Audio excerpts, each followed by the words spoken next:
Hello students, welcome to my channel Take It Easy Maths. Myself Ritu Asthana, and in this video I will teach you rational numbers of class 8 chapter 1.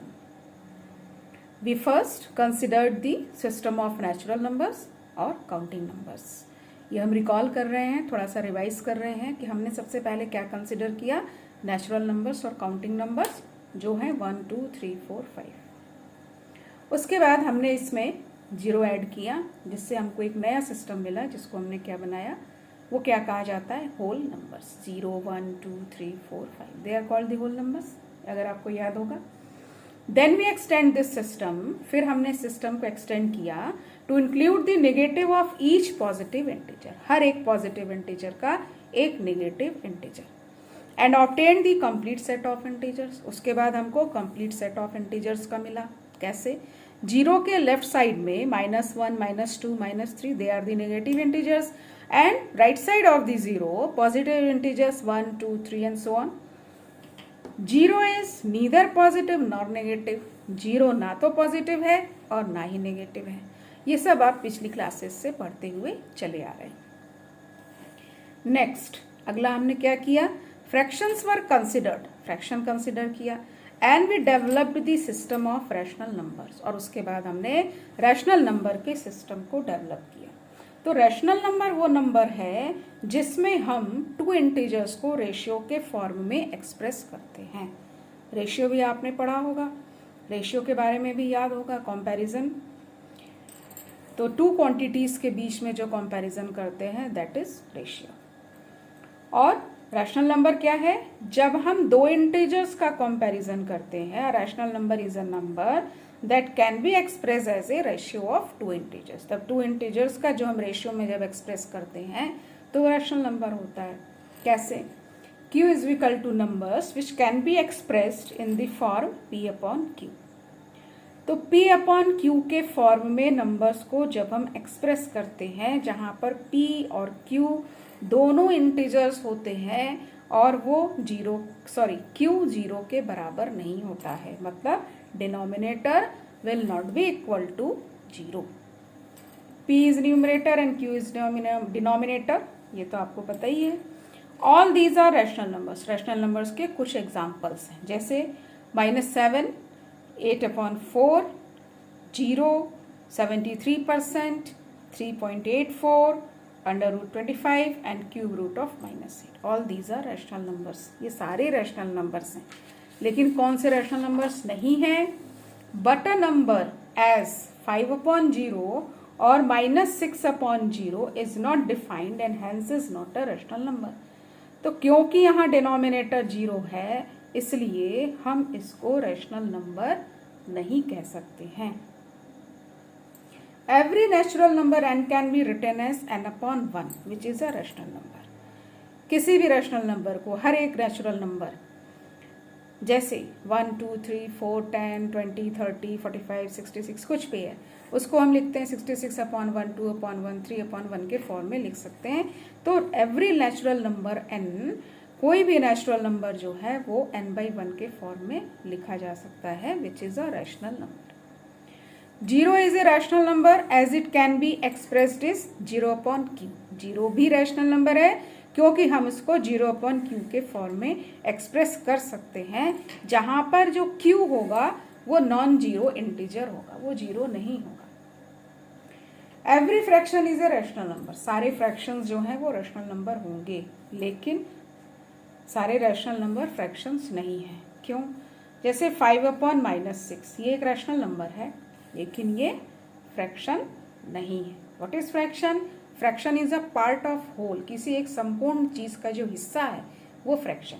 तो -6 कोई एक संपूर्ण तो है नहीं, तो इसलिए उसका जो पार्ट होगा वो क्या है, वो फ्रैक्शन नहीं हो सकता. इसीलिए क्योंकि fraction is a part of whole, therefore 5/-6 is not a fraction.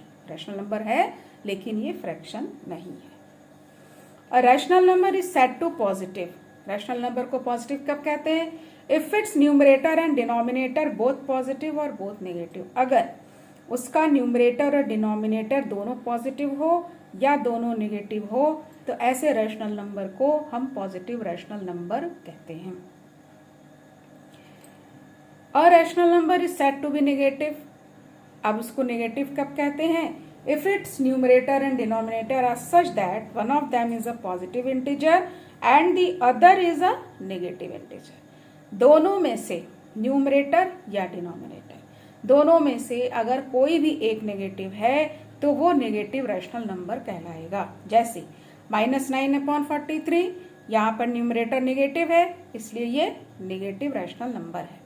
78/-2/15, तो यहाँ डिनोमिनेटर नेगेटिव है इसलिए ये नेगेटिव रैशनल नंबर है।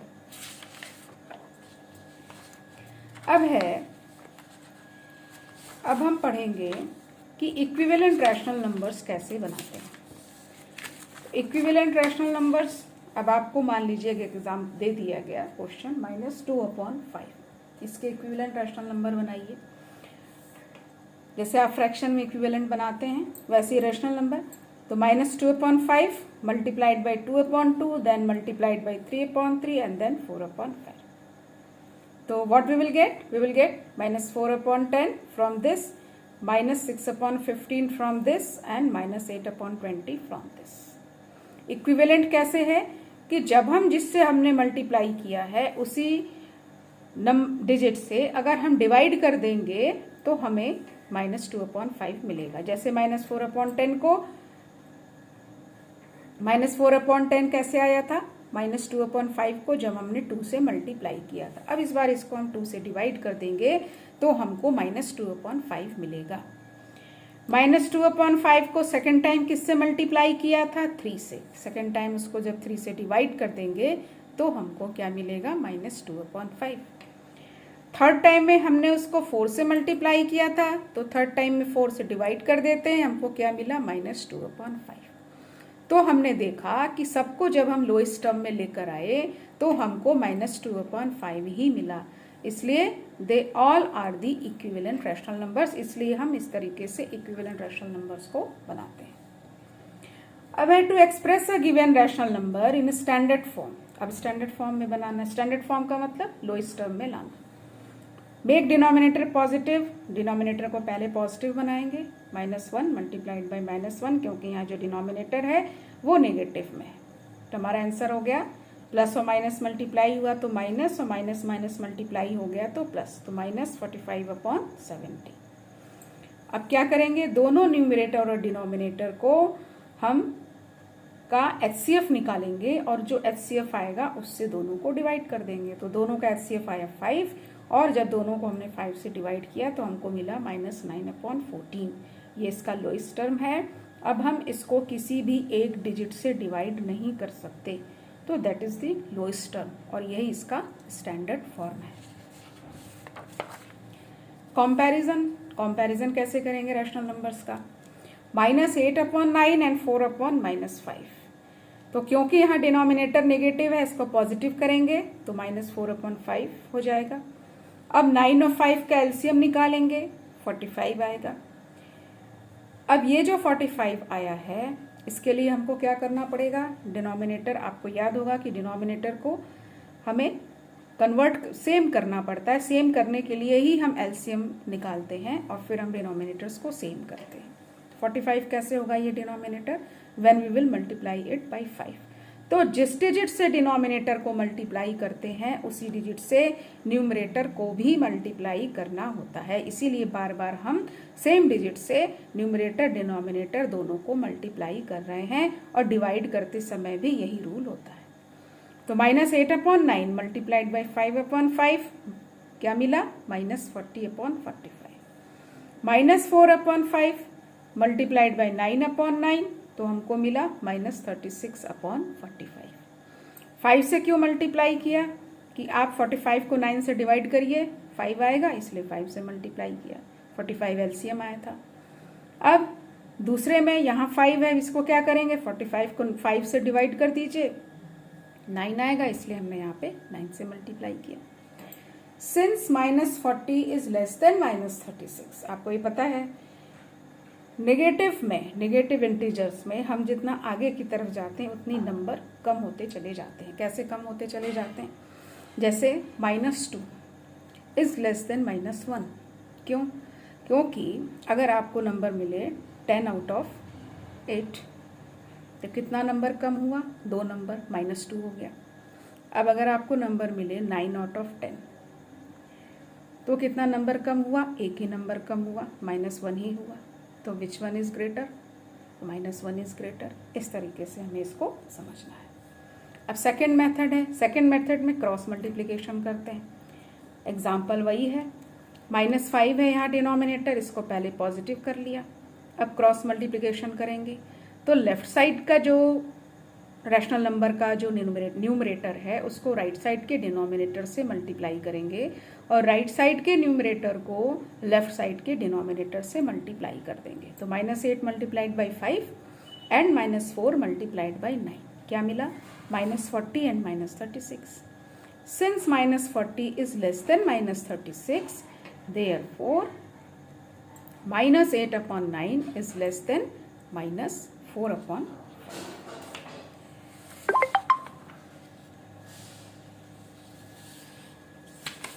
अब हम लोग आएंगे आगे, एक और एग्जांपल देखेंगे कि असेंडिंग ऑर्डर में कैसे करते हैं। सेम प्रोसेस है, क्या करना पड़ेगा, ये हमारे पास एग्जांपल है, -4 upon 5 और 9 upon -15 और -2 upon 3। ये जो बीच वाला रैशनल नंबर है ये नेगेटिव है, इसको पहले पॉजिटिव करना पड़ेगा। पॉजिटिव बना लिया तो ये क्या हो गया, -9 upon 15। अब तीनों डिनोमिनेटर्स का एलसीएम निकालेंगे जो हमने यहाँ पर निकाला है। एलसीएम निकाला, एलसीएम आ गया 15। अब सेम प्रोसेस है, 15 को 5 से डिवाइड करेंगे 3 मिलेगा, इसलिए -4 upon 5 को 3 से मल्टीप्लाई करेंगे, आंसर आया -12 upon 15। सेकेंड रैशनल नंबर है -9 upon 15, ये तो ऑलरेडी इसका डिनोमिनेटर 15 है, इसके साथ कुछ नहीं करना। थर्ड रैशनल नंबर है -2 upon 3, 15 को 3 से डिवाइड करेंगे, जो 15 हमारा एलसीएम आया था उसको इस डिनोमिनेटर से डिवाइड करेंगे 5 मिलेगा, इसलिए यहाँ पर 5 से मल्टीप्लाई करेंगे, आंसर क्या मिला, -10 upon 15। Since -9 upon 15 is greater than -10 upon 15 and this one is greater than -12 upon 15, इसलिए अब जब इसके स्टैंडर्ड फॉर्म में हम देखेंगे कि विच वन इज ग्रेटर, तो -9 upon 15 इज ग्रेटर, उससे फिर छोटा कौन है, -2 upon 5, सॉरी -2 upon 3, फिर उससे छोटा कौन है, -4 upon 5। ये हमने किस में लगाया, इसको डिसेंडिंग ऑर्डर कहते हैं। डिसेंडिंग ऑर्डर भी आपको पता होगा, when we go from greater to smaller. तो जब बड़ी डिजिट से छोटी डिजिट की तरफ जाते हैं तो अरेंज करते हैं, ऐसे ऑर्डर को हम डिसेंडिंग ऑर्डर कहते हैं। Hence the rational numbers in descending order are -9 upon 15, -2 upon 3 and -4 upon 5। अब हम पढ़ेंगे absolute value of a rational number. Absolute value क्या होती है, ये हमने अभी क्लास 7 में बताया था। जैसे कोई नंबर, ये 0 है, इधर नेगेटिव आएगा, -1, -2 और -3, इधर पॉजिटिव आएगा 1, 2 और 3। अब वो कहता है कि -3 का एब्सोल्यूट वैल्यू बताइए। तो एब्सोल्यूट वैल्यू क्या होती है, 0 से -3 कितने यूनिट दूर है, कितने यूनिट दूर है, 1, 2, 3, इसलिए इसकी एब्सोल्यूट वैल्यू होगी 3। अब वो कहता है 3 की एब्सोल्यूट वैल्यू बताइए, फिर हम देखेंगे 0 से 3 कितने यूनिट दूर है, 1, 2, 3, इसलिए इसकी एब्सोल्यूट वैल्यू होगी 3। इसी तरीके से रैशनल नंबर में भी होता है, 5 upon 7 है, उसका एब्सोल्यूट वैल्यू 5 upon 7, -12 upon 19 है तो उसकी एब्सोल्यूट वैल्यू 12 upon 19, 0 है तो 0 की 0 ही होगी, क्योंकि ये डिस्टेंस यहीं की यहीं है, इसलिए 0 की 0 है। तो ये absolute value of a rational number है। अभी हम इसको नंबर लाइन पर भी पढ़ेंगे। अब आपके पास मान लीजिए एग्जांपल्स हैं कि 7 upon 11 को एब्सोल्यूट वैल्यू क्या होगी, 7 upon 11 होगी। -15 upon 17 की क्या होगी, 15 upon 17 होगी। -1 upon 3 मल्टीप्लाइड बाई 7 upon -3, तो क्योंकि यहाँ डिनोमिनेटर नेगेटिव है पहले उसको पॉजिटिव करेंगे, तो पॉजिटिव किया तो क्या हो गया -7/3। दोनों को मल्टीप्लाई किया, माइनस माइनस मल्टीप्लाई होके प्लस हो गया, इसलिए ये हो गया 7 और 3 मल्टीप्लाई हो गया तो हो गया 9 और 7/9 की एब्सोल्यूट वैल्यू हो गई 7/9। अब है -5/4 डिवाइडेड बाई 35/16। तो -5/4 हमें पता है डिवाइड करने के लिए क्या रूल है, मल्टीप्लाई का साइन लगाते हैं और जो राइट साइड का रैशनल नंबर या फ्रैक्शन होता है उसका मल्टीप्लिकेटिव इन्वर्स कर देते हैं। मल्टीप्लिकेटिव इन्वर्स का मतलब होता है कि डिनोमिनेटर न्यूमरेटर की प्लेस पे चला जाता है और न्यूमरेटर डिनोमिनेटर की प्लेस पर आ जाता है। जैसे यहाँ 35/16 था तो ये 16/35 हो गया। इसको जब हमने मल्टीप्लाई किया, पहले सिंप्लीफाई कर लेंगे, 5 1 जा 5, 5 7 जा 35 और 4 1 जा 4, 5 1 जा 5, 5 7 जा 35, 4 1 जा 4 और 4 4 जा 16। तो हमको आंसर मिला है -4/7 और इसकी एब्सोल्यूट वैल्यू हो गई 4/7। नेक्स्ट है, अगर माइनस में है 1/3 -5/6 सब्ट्रैक्शन का है। 3 और 6 का हमने एलसीएम लिया, 6 ही आया। जैसे हमने अभी पीछे किया था, डिनोमिनेटर बराबर किया, फिर तो उस तरीके से करके करेंगे तो हमारा आया 2 - 5/6। तो 2 - 5 का मतलब है -3/6 और इसको सिंप्लीफाई कर लिया, लोएस्ट टर्म 3 1 जा 3, 3 2 जा 6। आंसर हमें क्या मिला -1/2, इसलिए इसकी एब्सोल्यूट वैल्यू होगी 1/2। इस तरह से इसको सॉल्व करना है। अब रैशनल नंबर को नंबर लाइन पर कैसे रिप्रेजेंट करें, जैसे आपका 2/5 है और -2/5 है, तो क्या करेंगे कि 0 से लेकर 1 और इधर 0 से लेकर -1 तक को 5 बराबर भागों में विभाजित कर देंगे, डिवाइड कर देंगे। फिर उसके बाद 0 से चलेंगे, न्यूमरेटर क्या है 2, 1 2। तो ये जहाँ पर a लिखा है, क्योंकि 5 हिस्से किए थे 0 से 1 के और 2/5 है तो 2 1 2, 0 से चले 1 2, यहाँ पर ये 2/5। -2 है तो माइनस की तरफ जाएंगे, 1 2, तो जहाँ b लिखा है यहाँ पर क्या हो गया -2/5। इस तरीके से हम रैशनल नंबर्स को नंबर लाइन पे रिप्रेजेंट करते हैं। अब मान लीजिए अगर आपके पास होता 3/7, तो 0 से 1 को उसके बीच में इसको 7 बराबर भागों में 7 इक्वल उसमें हम डिवाइड कर देते पार्ट्स में और फिर उसके बाद हम यूनिट्स चलते 1 2 3 और यहाँ पे हो जाता 3/7। -3/7 तो नेगेटिव की तरफ जाते। इस तरीके से हम रैशनल नंबर को नंबर लाइन पर रिप्रेजेंट करते हैं। तो बच्चों, this is the part 1 of rational numbers. अभी इसमें हमें और भी बहुत कुछ पढ़ना है। आपको अगर ये वीडियो अच्छा लगा हो, कुछ समझ में आया हो या ना आया हो, जो भी प्रॉब्लम हो या जो भी अच्छा लगा हो, कमेंट बॉक्स में जाइए, वहाँ कमेंट ज़रूर करिए और इस वीडियो को लाइक शेयर और सब्सक्राइब भी करिए। Thank you.